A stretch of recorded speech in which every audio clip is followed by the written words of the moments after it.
নমস্কার বন্ধুরা, রনিতা মণ্ডল চ্যানেলে আপনাদের সকলকে জানাই স্বাগত। তো আজকে তোমাদের সাথে আমি একটা স্পেশাল জিনিস শেয়ার করছি, যেটা আমার অনেকদিন থেকে খুব খাওয়ার ইচ্ছে ছিল, কিন্তু এখন শরীরটা এতই খারাপ যে কারণে বানিয়ে উঠতে পারি না এখন আর। তো হঠাৎ করে বাবার বাড়িতে আসলাম, এসে এখন মাকে বলছি যে মা একটু খাসির চর্বি দিয়ে ঘুগনি করো। আমি খেতে প্রচণ্ড ভালোবাসি। তো আমার কথা মতো মা বাবাকে দিয়ে বাজার আনিয়ে খাসির চর্বি টর্বি আনিয়ে সেই ঘুগনি সব রেডি করে ফেলছে। তো আমি প্রথমে ফার্স্টেই সব মশলা টশলাগুলো সব কষিয়ে নিয়েছে। মশলাগুলো কষানোর পরে ওটা ভালো করে যখন তোমার ফুটে আসবে, তখন তার মধ্যে তোমার আলু দেবে।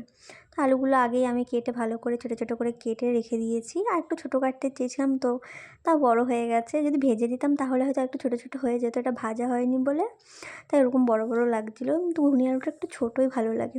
তো আলুটা দিয়ে মা সেটা ভালো করে কষিয়ে নিচ্ছে।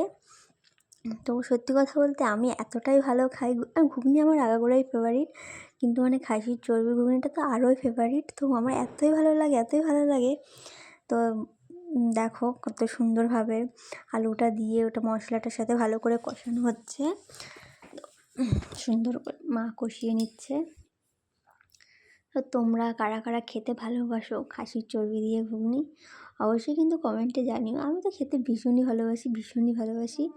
তো মটরটা কালকে রাতে ভিজিয়ে রাখা হয়েছিল, মটরটা এখন ওর মধ্যে দিয়ে মটরটা আর আলুটা ভালো করে কষিয়ে নেবে।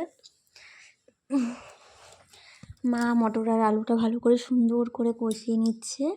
কষানোর পরে তোমার মটর যে সেদ্ধটা করা হয়েছিল সেই জলটা রয়েছে, এর মধ্যে আমরা ওই জলটাই অ্যাড করব। তো এমনি তোমার অল্প একটু জল হয়েছে, ওটা তো আর হবে না, কিছুটা তোমাকেও গরম করে নিতে হবে।